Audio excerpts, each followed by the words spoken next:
manufacturing!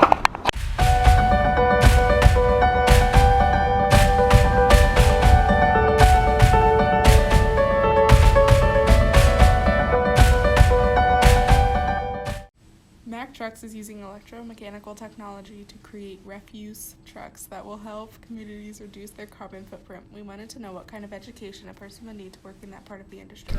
So I went to school for a bachelor's degree in engineering, and then for training specifically on my job with eMob, I had to do specialized training to work with high voltage and understanding the layout of the trucks and how the power goes from place to place.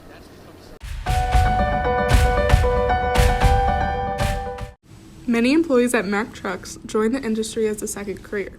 Some were even teachers or in the military. We wanted to know why a person would want to switch to a career in manufacturing.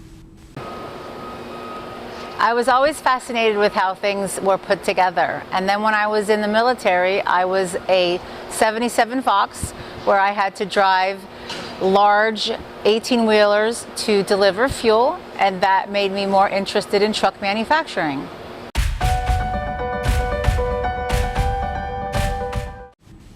Workdays at Mack Trucks can change from day to day depending on what project is on the line and what the project involves. We wanted to know what a typical workday would look like for employees.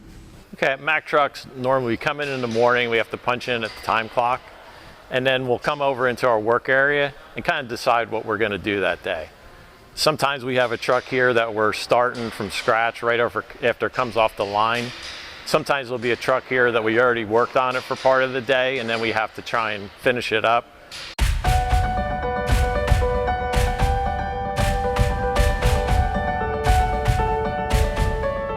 And that's what's so cool about manufacturing.